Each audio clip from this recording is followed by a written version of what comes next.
Meus irmãos, para nós então darmos início ao nosso estudo bíblico, eu gostaria então de pedir aos irmãos que abrissem as suas Bíblias. Na primeira carta de Paulo aos Coríntios, nós estaremos estudando aqui hoje, no capítulo 14 dessa carta, primeira carta de Paulo aos Coríntios, e dos versículos 26 ao 33, tá? Primeira carta de Paulo aos Coríntios, no capítulo 14, dos versículos 26 ao 33. Eu estava preparando esse estudo em casa, eu até iria até o final da perícope, que é aqui no 40, mas como eu vi que estava ficando relativamente grande demais, então eu encurtei um pouco, talvez numa próxima oportunidade eu continue. Então a gente vai tratar até o 33, tá bom, meus irmãos? 1 Coríntios 14, 26 ao 33. Vamos ler? Vamos ler a leitura? O texto vai dizer assim: Que fazer, pois, irmãos, quando vos reunis? Um tem salmo, outro doutrina, este traz revelação, aquele outra língua, e ainda outro interpretação. Seja tudo feito para a edificação. No caso de alguém falar em outra língua, que não sejam mais do que 2 ou quando muito 3, e isto sucessivamente, e haja quem interprete. Mas, não havendo intérprete, fique calado na igreja, falando consigo mesmo e com Deus. Tratando-se de profetas, falem apenas 2 ou 3, e os outros julguem. Se, porém, vier revelação ao outro em que esteja assentado, cale-se o primeiro, porque todos podereis profetizar um após outro, para todos aprenderem e serem consolados. Os espíritos dos profetas estão sujeitos aos próprios profetas, porque Deus não é Deus de confusão, e sim de paz, como em todas as igrejas dos santos. Até aí, meus irmãos, vamos orar mais uma vez? Olha, Santo e bendito, Pai, que estamos diante da Tua palavra, Pai. Sim, Deus. Queremos pedir, Pai, que o Seu Santo Espírito, Pai, possa nos iluminar, Pai, para nós entendermos, Pai, a mesma e aproveitarmos, Pai, e aprendermos, Pai, tirarmos proveito, Pai, espiritual da Tua palavra, Pai. Faça-nos sair daqui, Pai, prontos, Pai, para praticá-la mais uma vez. Peça a nossa oração, em nome de Jesus. Amém. Meus irmãos, eu já tive aqui com os irmãos algumas oportunidades de tratar sobre essa carta de Paulo, sobre a primeira carta de Paulo aos Coríntios, e nós vimos, né, nessas ocasiões, né, que uma das características aí, né, muito peculiares, né, dessa carta e de Paulo ao escrevê-la é que Paulo ele se preocupa muito, e desde o início da carta, em corrigir aquela igreja. A gente sabe, né, e os irmãos que leram ou já leram essa carta já perceberam que aquela igreja era uma igreja muito problemática, né, do ponto de vista comportamental, do ponto de vista doutrinário e de pecados que aquela igreja cometia em grande quantidade, né? Então Paulo ali ele vai se preocupar em corrigir aquela igreja. E desde o capítulo 11 dessa carta, Paulo tem uma preocupação também em corrigir essa igreja no que tange a questão ali do culto público. Paulo vai perceber, né, e vai criticar algumas atitudes e comportamentos daquela igreja em relação ao culto público. Por exemplo, no início ali do capítulo 11, né, Paulo ele vai criticar o comportamento de algumas mulheres que estavam abrindo mão do uso do véu, que naquela época, naquela cultura, representava o estar debaixo da autoridade, né? E a falta desse uso, Paulo vai dizer que era desonroso para as mulheres. Então, no culto público daquela época, daquela cultura, isso representava submissão, e aquelas mulheres erradamente estavam não fazendo uso desse véu. Então, Paulo vai corrigir aquelas mulheres daquela igreja. No final do capítulo 11, Paulo ele vai corrigir, mais uma vez a ideia de correção, a crentes daquela igreja por causa da maneira como eles estavam ali fazendo uso da ceia, do Senhor. Paulo vai criticar o comportamento, né, daqueles irmãos, né, em não esperar uns pelos outros ali, tomando a ceia de maneira imprópria ali, né. Paulo vai mais uma vez corrigir e criticar a maneira como aqueles irmãos estavam ali fazendo uso desse sacramento, né. No capítulo 12, Paulo também vai criticar aquela igreja, e a crítica ali, né, a correção que Paulo vai fazer ali, é porque os crentes de Corinto, eles valorizavam, né, excessivamente alguns dons, em especial de línguas e profecia, em detrimento de outros dons. Então, lá no capítulo 12, Paulo vai apresentar outros dons que também existiam, né?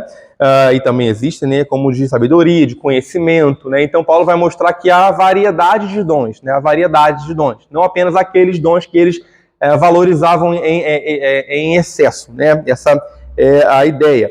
No capítulo 13, Paulo, mais uma vez, vai corrigir aquela igreja. E a ideia do capítulo 13 ali, né? O famoso capítulo do amor ali, é que Paulo vai criticar, né, a maneira, né, como aqueles irmãos se utilizavam do dom, né, dos dons espirituais, sem amor. Né, e a ideia ali de que o amor deveria ser a base ali, né, para o exercício desses dons. Então Paulo vai falar sobre o amor ali naquele capítulo, no contexto dos dons espirituais, né, que cercam ali o capítulo 13. O 12 e o 14 falam de dons espirituais e quando Paulo fala de amor no 13, a ideia ali é a falta de amor no exercício desses dons. Aqueles crentes estavam praticando ali, exercendo dons espirituais, mas sem amor.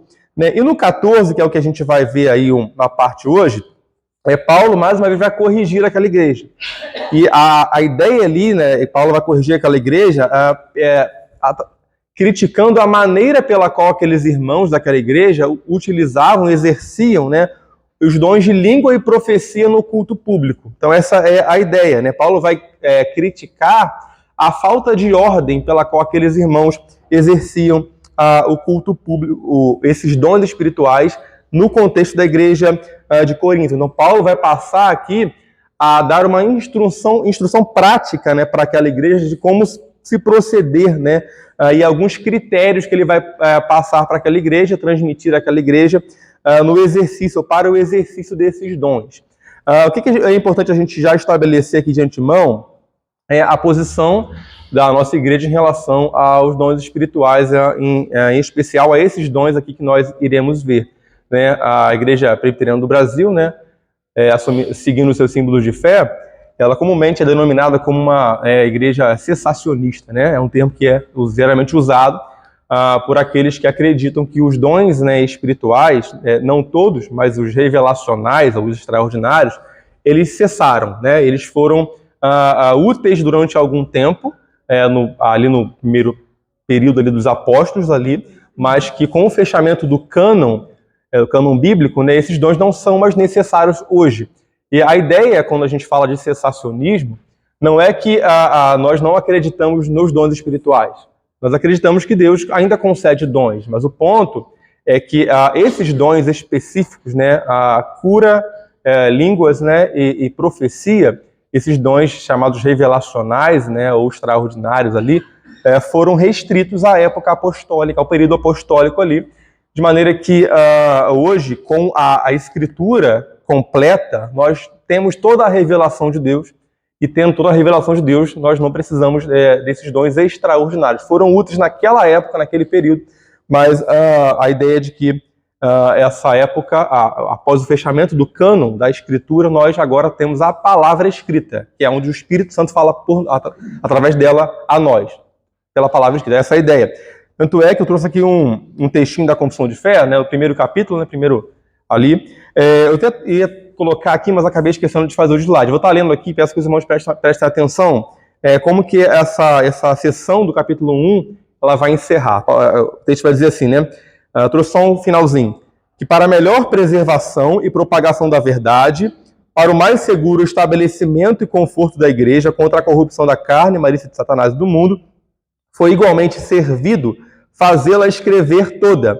Isto torna indispensável a Escritura Sagrada. Aí o texto lá vai terminar dizendo, né?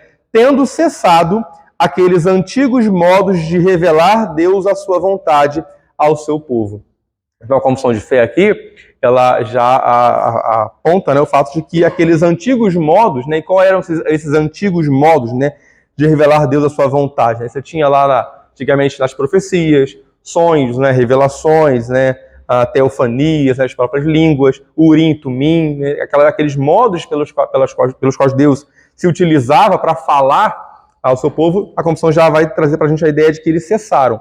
E a ideia de que cessaram exatamente porque hoje nós temos toda a revelação completa. Né? Então, Basicamente essa ideia. E esses dons, né, alguns desses, eles serviram para validar, né, para trazer uma credencial para o ministério dos apóstolos, né, ali no primeiro período ali. A ideia de que eles validavam, mostravam que o exercício do ministério dos apóstolos era verdadeiro, né, que Deus estava ali.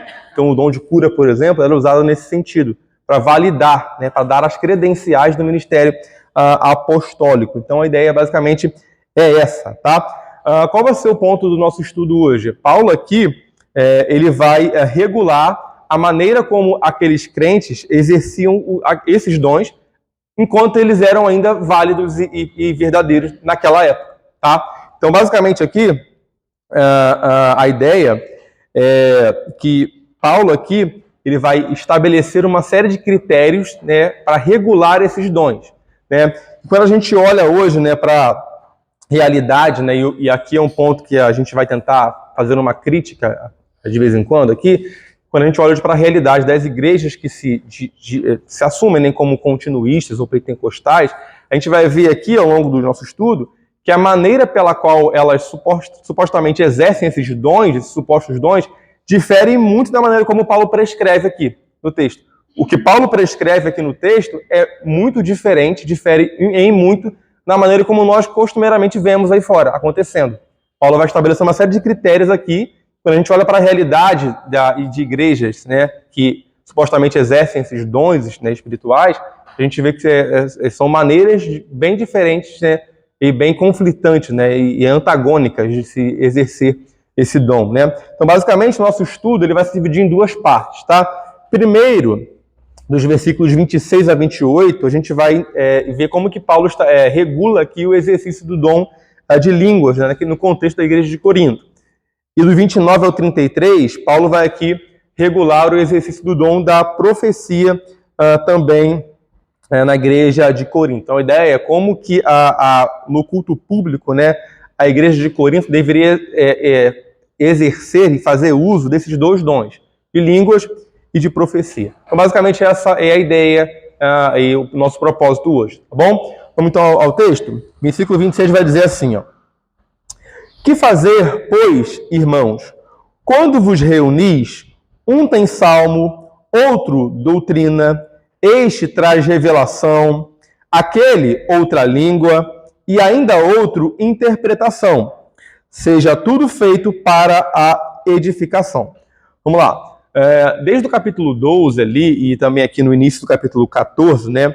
Paulo, ele já estivera ensinando algumas coisas a respeito desses dons aqui. Ele já estivera falando alguma coisa a respeito desses dons aqui, como, por exemplo, ele vai dizer lá no capítulo 14, no versículo 5, né, que o dom da profecia é superior ao dom de línguas, né, que esse dom da profecia, a gente vai entender mais à frente o que era isso, ele é superior no sentido de que ele edifica mais a igreja do que o dom, edificava mais a igreja do que o dom de línguas, né? E também Paulo tratou anteriormente o fato de que o dom de línguas sem a interpretação, né, edifica somente a pessoa e não a igreja, né? Não a igreja como um todo, né? Paulo mesmo vai dizer lá no versículo 5, né, que quem profetiza é superior ao que fala em línguas, salvo se as interpretar. Então, basicamente, Paulo já ensinou isso aqui. Quando Paulo pergunta assim, no comecinho do versículo, né, que fazer, pois, irmãos, a ideia que Paulo está querendo trazer aqui é, à luz de tudo que eu disse anteriormente, à luz daquilo que eu ensinei, né, nesses capítulos anteriores, no 12, no comecinho do capítulo 14 aí, a ideia é como colocar isso em prática. O que fazer, pois, diante de tudo isso que eu falei. Entendeu? Essa é a ideia aqui do texto, né? Ou seja, no culto público, o que fazer, pois, no culto público? Né?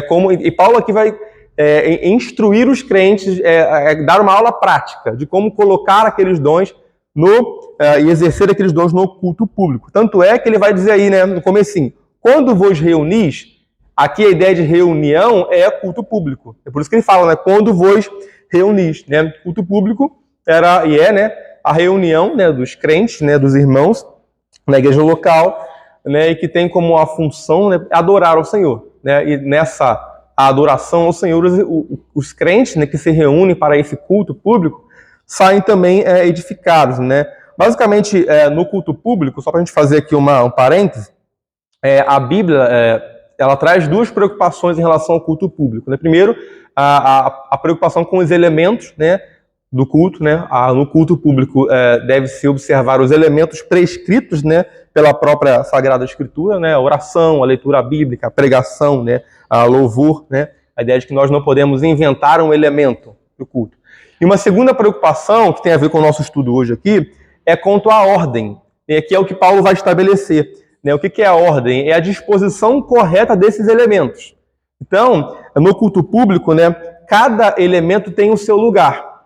E no culto da igreja de Corinto, quando existiam aqueles dons, né, sendo exercidos, aqueles dons espirituais deveriam ter o seu lugar adequado. E é isso que Paulo vai regular aqui para aquela igreja. Esses dons deveriam ser regulamentados aqui, né, cada um exercendo a sua vez. Né? Então a ideia de Paulo aqui é que no culto público ninguém pode fazer o que bem entende, né, de maneira individualista, como acontecia naquela igreja. Ele vai continuar dizendo aí, né?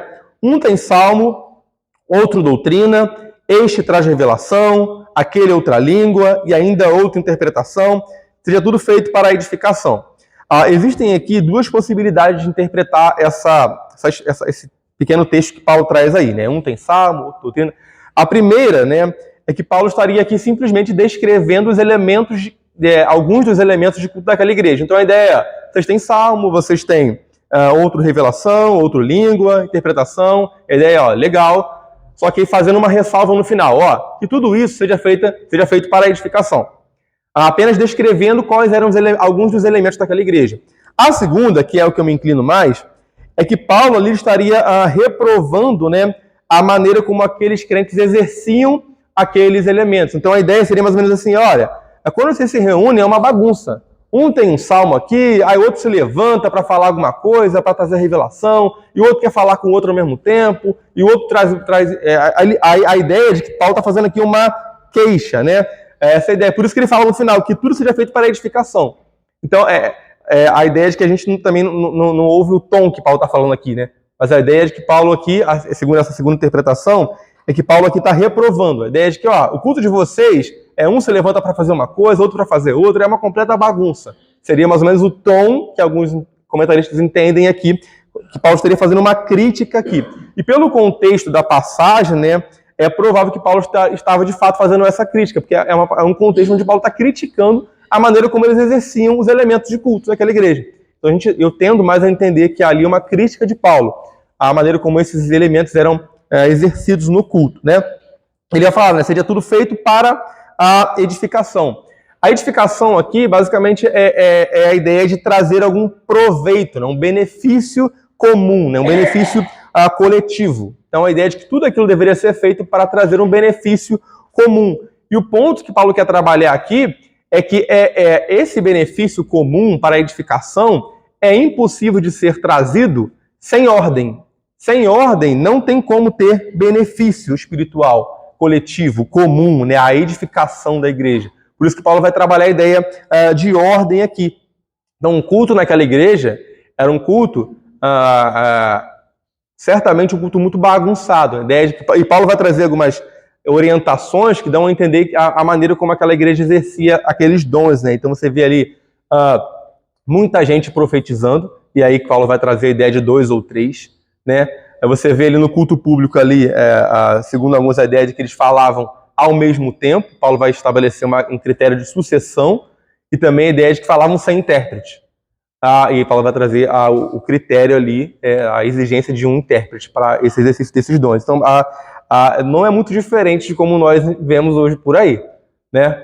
É a maneira como a igreja de Corinto exercia esses dons. É uma maneira bem bagunçada, sem ordem, né? Então, essa basicamente é a ideia, né? Estava até vendo uma mensagem do reverendo Paulo Brasil, né? E ele trabalhou uma ideia que eu achei interessante, né? Ele falava por que ele entende, né? Que nós não, por exemplo, não temos o costume, né? De gritar, por exemplo, glória a Deus, aleluia, de maneira individual do culto. Ele explica que a ideia é de que tudo no culto deve ser feito de maneira corporativa, coletiva, nada é individual. Né? Por exemplo, quando o pastor está pregando, ele está pregando, mas nós estamos prestando atenção. Então, há uma ação coletiva, corporativa no culto. Então essa é a ideia. Nada no culto deve ser feito de maneira isolada, como era feito na igreja de Corinto. Pessoas se levantavam para falar em línguas ou para profetizar, para aparecer. A gente vai ver aqui mais à frente. A ideia. Então você vê que a ideia toda aqui do culto, de maneira geral, é uma ação coletiva. Quando nós falamos amém, é amém porque em relação a algo que foi falado. Então você vê que tudo no culto é uma ação coletiva. Não existe nada individualista no culto, individual. Então eu achei interessante essa explicação. Então basicamente no culto da igreja de Corinto você tem esse aspecto muito individualista de alguns crentes daquela igreja. E a gente vai ver mais à frente que a ideia, que é muito característico daquela igreja, é a tentativa de fazer e exercer aqueles dons para se promover, para se sentirem ou para se mostrarem mais espirituais do que os outros. A igreja de Corinto tinha muito isso. O orgulho, a soberba em se mostrar mais espirituais. E a ideia de Paulo é mostrar que o culto é uma ação corporativa. E é por isso que ele vai regular os dons espirituais. Tá bom? Ele vai dizer aí no versículo 27, vamos lá. No caso de alguém falar em outra língua, que não sejam mais do que 2 ou quando muito 3, e isto sucessivamente, e haja quem interprete, né? Paulo aqui, a partir do 27, né, ele vai começar a regular o primeiro dom, que a gente vai ver, que é o dom de línguas, né? O dom que era ainda válido, né? E acontecia, né? Naquela época, né? Basicamente, irmãos, qual era a natureza desse dom, né? O dom de línguas, né? A gente entende, né, que esse dom nada mais era do que idiomas, né? Eram idiomas, né? Não era, como alguns entendem aí, né? Línguas angelicais, né? Ou línguas sobre-humanas, ou línguas celestiais, né? Nós entendemos que eram línguas humanas, né? Línguas provenientes de idiomas. E a gente tem um texto muito claro, que é o texto de Atos, né? Que eu vou estar lendo aqui, pedir para os irmãos abrirem. Atos 2, do 5 ao 8, por favor. Ali o texto vai dizer para a gente, né, que se reuniam ali, né, pessoas de todas as nações debaixo do céu, ou seja, de várias nacionalidades, né, e que elas ouviam a mensagem na sua própria língua materna, no seu próprio idioma. Né? Atos 2, do 5 ao 6. Olha, estava habitando em Jerusalém, Deus, homens piedosos, e de suas nações debaixo do céu.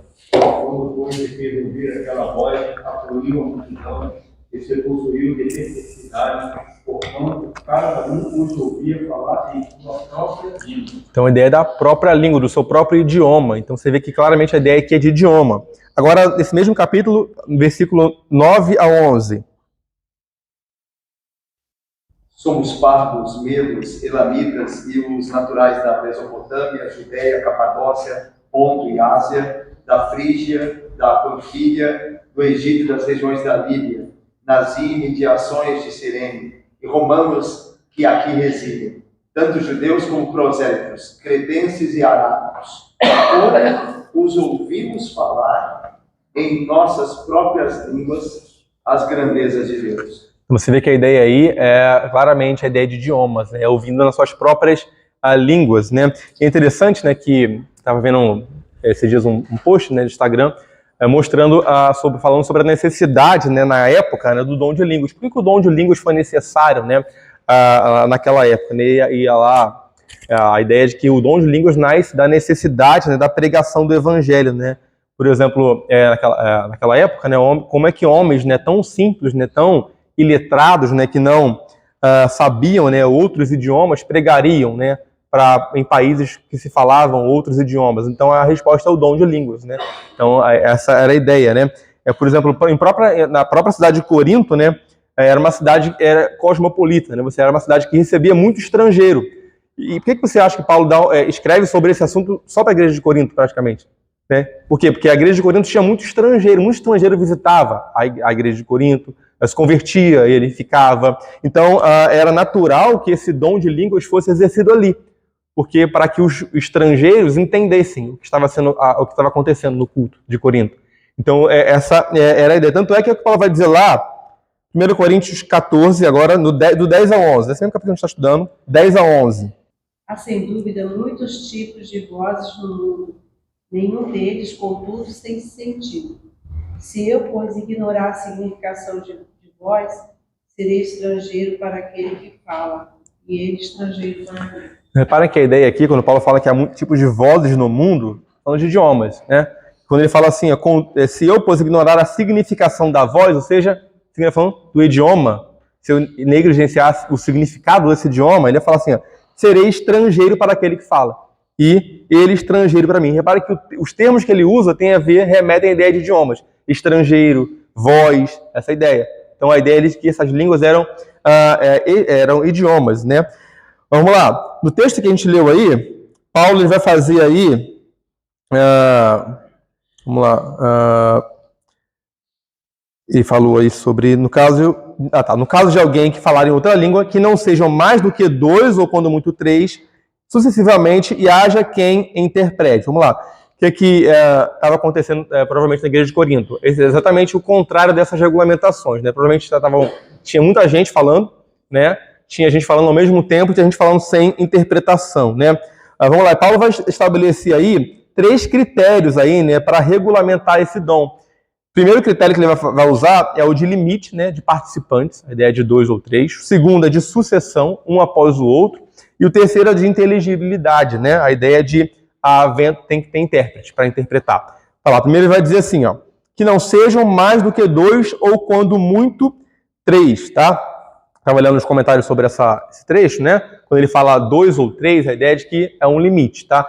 E a discussão era se o que Paulo fala aqui, esse limite que ele coloca é 2 ou 3 numa única reunião. Então a ideia é de que 3 pessoas falavam naquele contexto, e aí acabava-se a cota daquele culto, né? E aí só na próxima reunião. E aí outros vão entender que poderia ser a ideia de que 2 ou 3 em momentos distintos do culto. Então, em sucessão, 2 ou 3 falavam, depois no outro momento do culto, mais 2 ou 3 falavam. Então, existem essas duas aí interpretações. Eu prefiro a primeira, né? Por quê? Porque primeiro que Paulo, ele não fala sobre essa ideia de momentos distintos do culto, né? Ele fala de 2 ou 3. E segundo, que eu acho que é interessante, que Paulo tem exatamente a intenção de que o dom de línguas não domine o culto. Então a ideia é de que seriam 3 e acabou mesmo, porque a ideia dele é que o dom não dominasse o culto.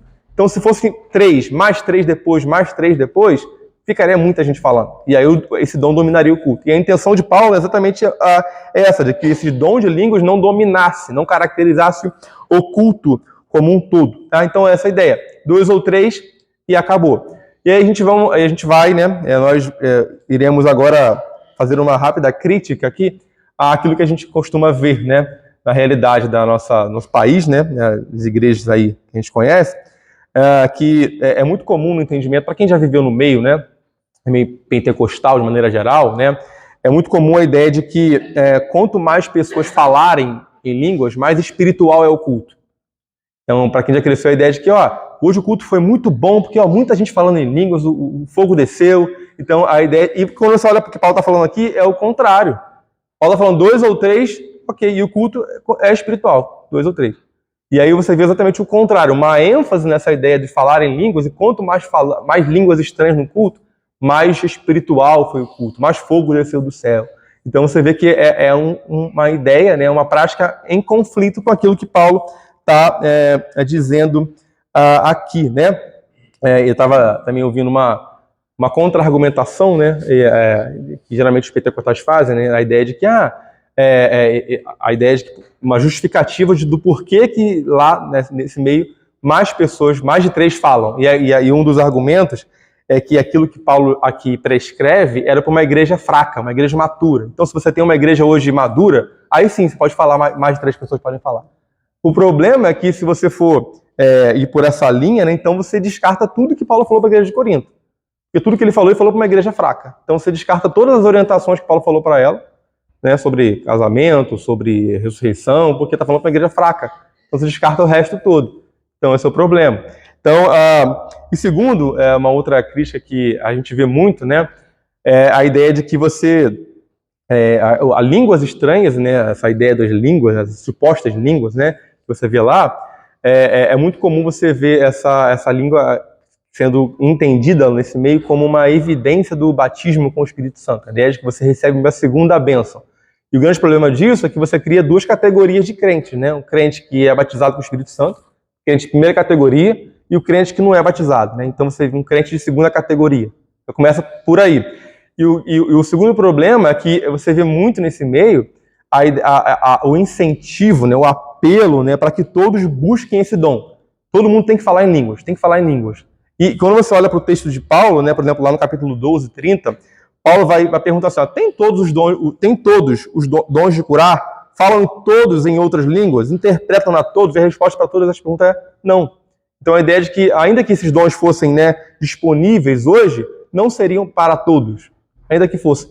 E quando você vê o incentivo, o apelo que é feito hoje em meio pentecostal, você vê que há um incentivo para se falar nesse dom, para que todos falem, para que todos sejam da primeira categoria. Você vê muito esse incentivo, esse apelo, né? De modo que se você não fala, você é um crente mais ou menos, né?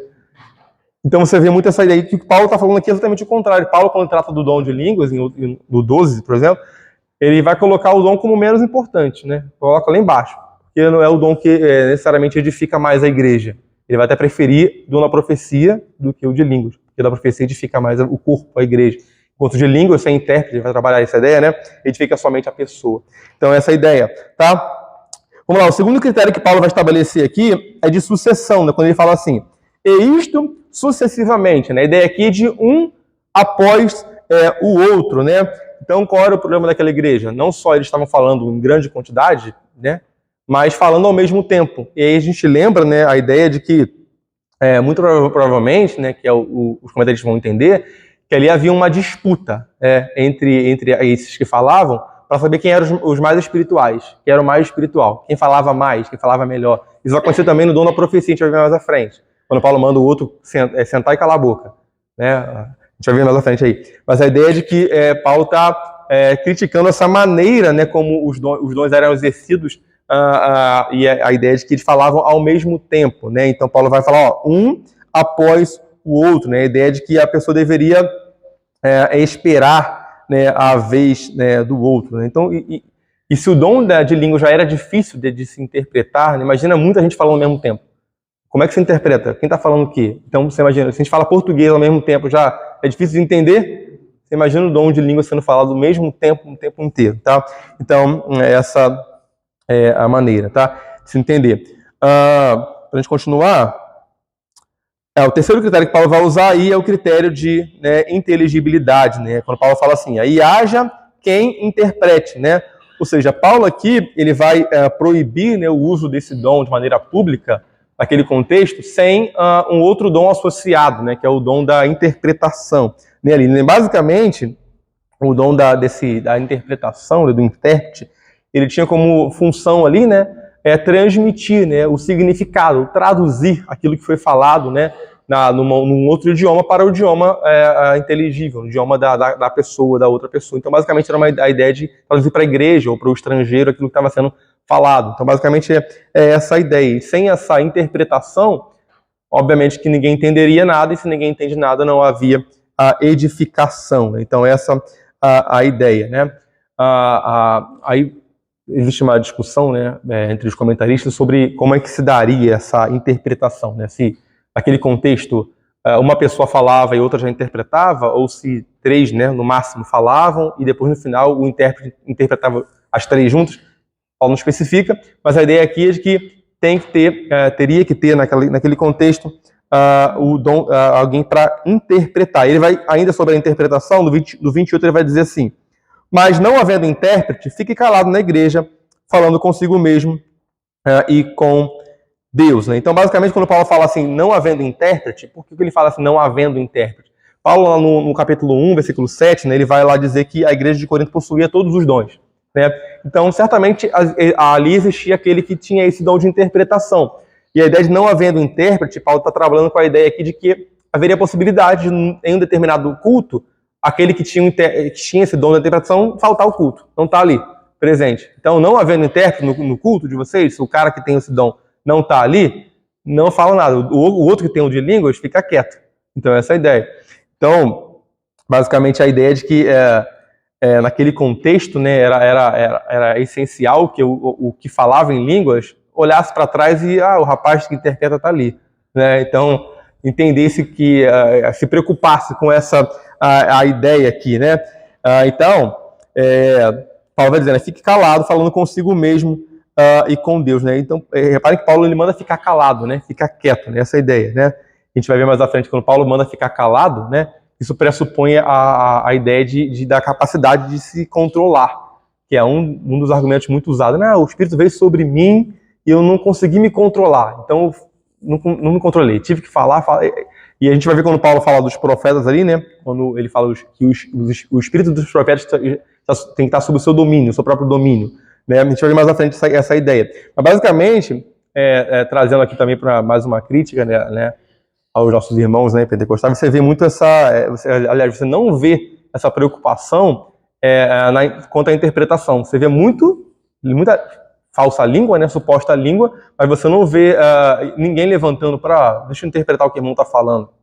Eu fui criado nesse meio, né, durante muito tempo, e eu nunca vi, eu não conheço ninguém que tenha visto essa preocupação de se interpretar. Então você vê que isso é mais um indício, né, de que aquilo ali aquilo que é falado ali não é de fato, né, aquilo que Paulo prescreve, né, e um dom espiritual verdadeiro, né, e permanente, como a gente vê aqui no contexto de Corinto.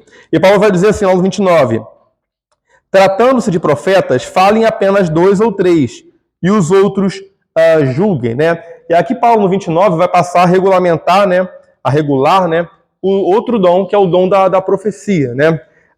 Vamos lá, qual era a natureza, né, do dom da profecia? Né? Eu trouxe aqui uma frase de um comentarista que resume a ideia, depois a gente vai falar um pouco sobre ela.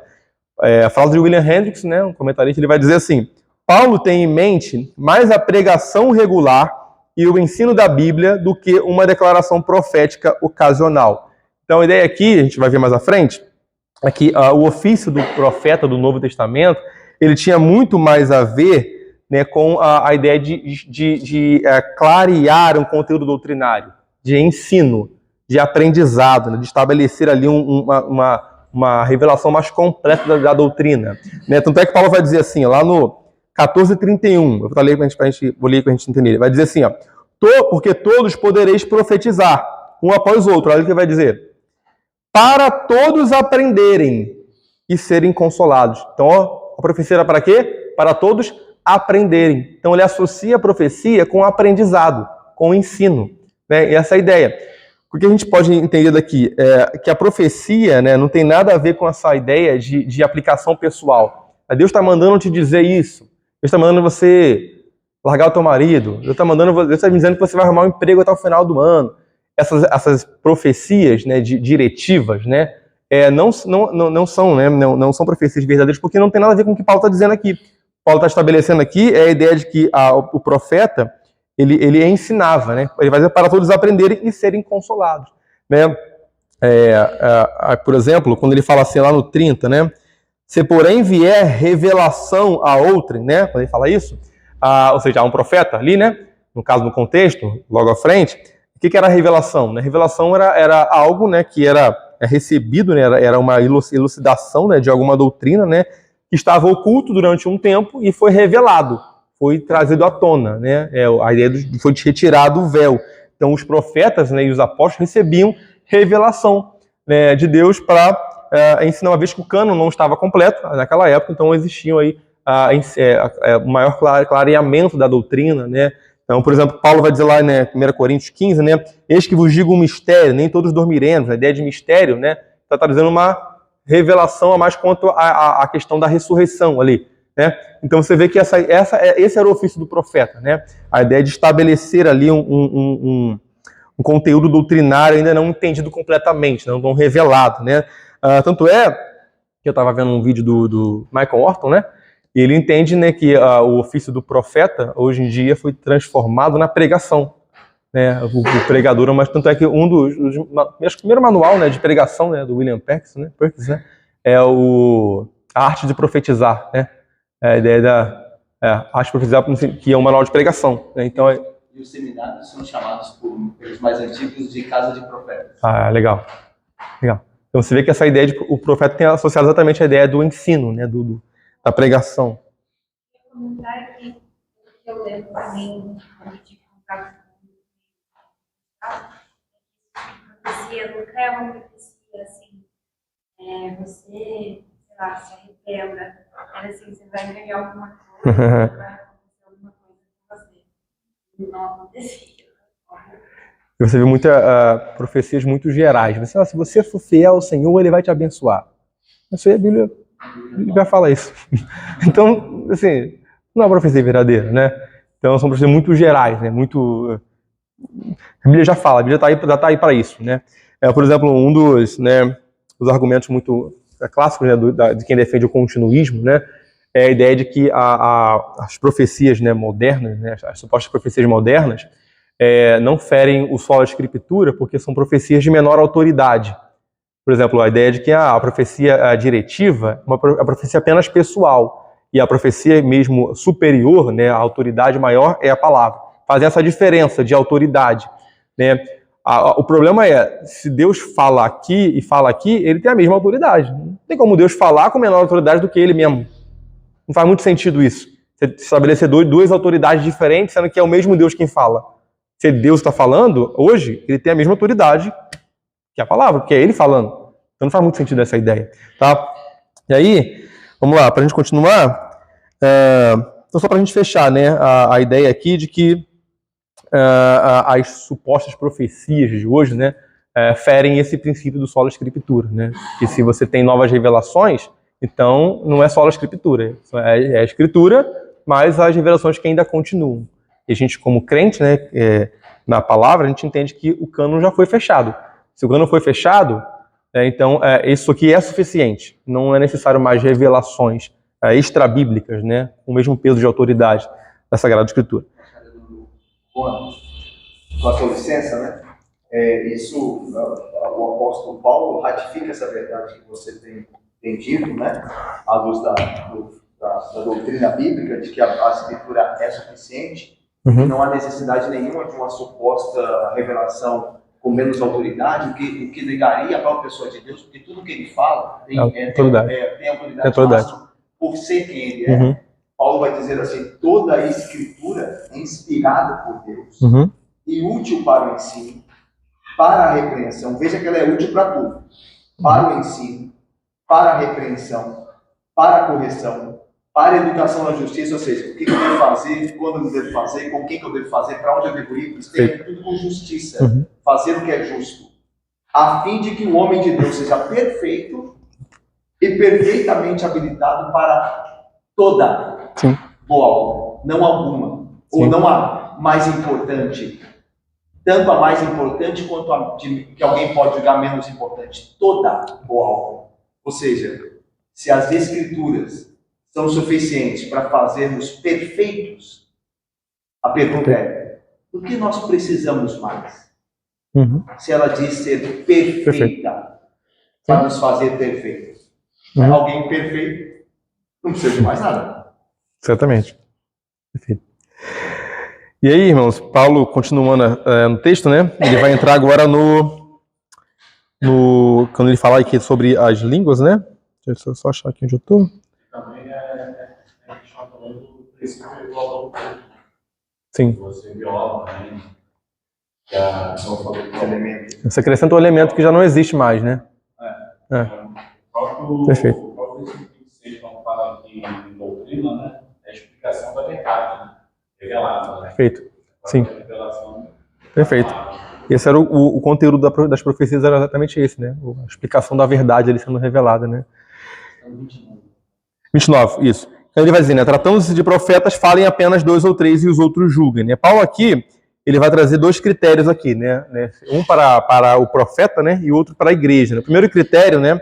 É o mesmo critério das línguas, né? Estranhas, né? Falem 2 ou 3, né? Possivelmente, né?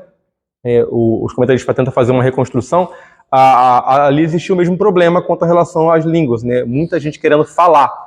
E a ideia de que eles estavam ali se colocando de pé para trazer novas revelações, mas com a intenção individualista, né? Tentando falar, e a gente vai ver aqui a ideia de que eles tentavam falar sem dar a vez ao outro. A gente vai ver aqui mais à frente, quando Paulo vai usar os mesmos critérios aqui, né?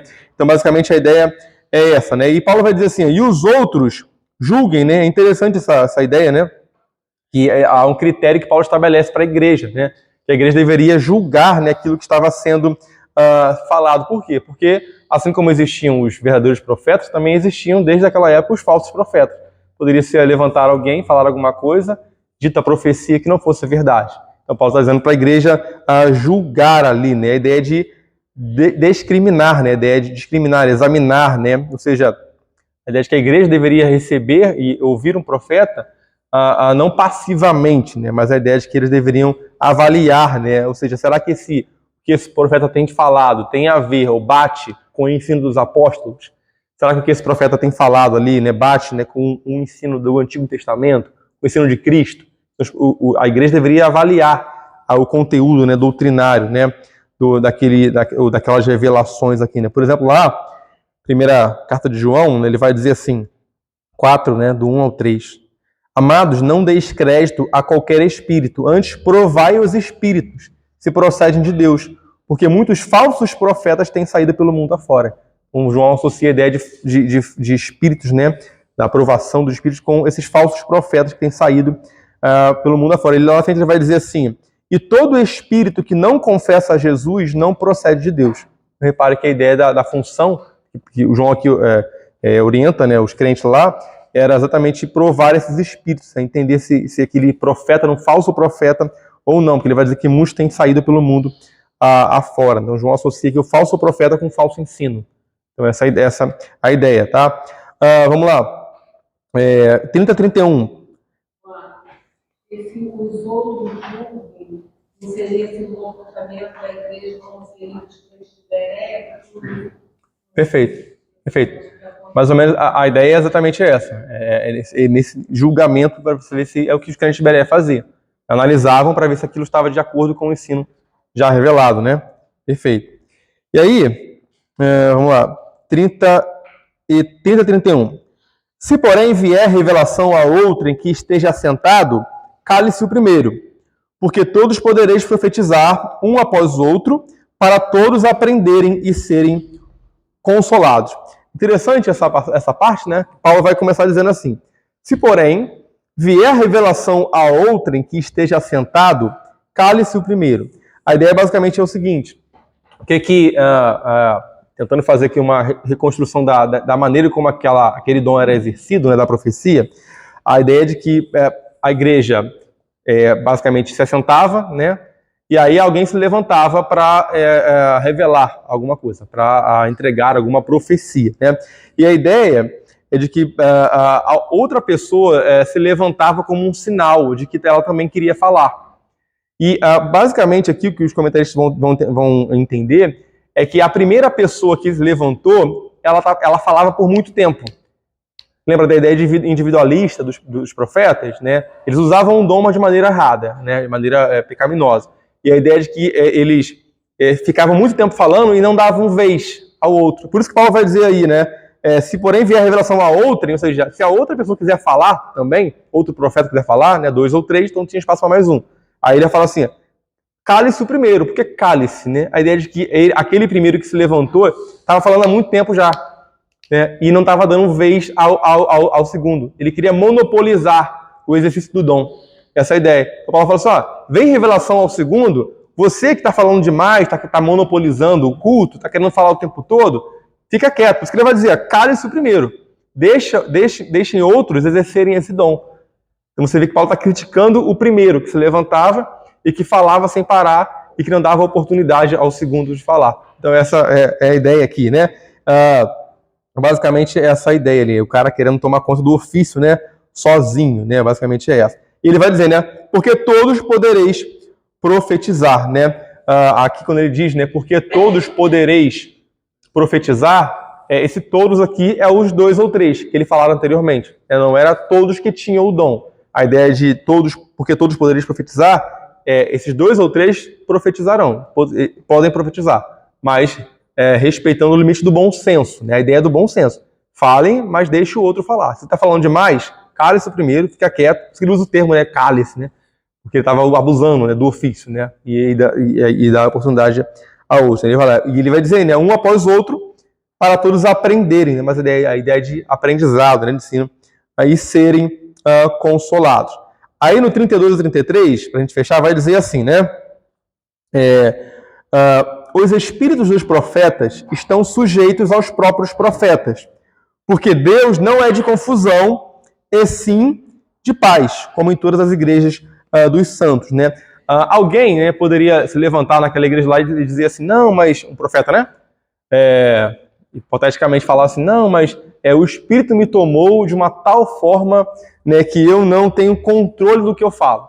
Né? Isso a gente vê também hoje em dia. Né? O Espírito me tomou de uma tal forma, e Paulo vai usar esses dois versículos aqui para contra-argumentar esse possível pensamento. Quando ele fala aí que os espíritos dos profetas, né, estão sujeitos aos próprios profetas, a ideia aí de estar sujeito, né, a ideia de estar sob o domínio da própria pessoa.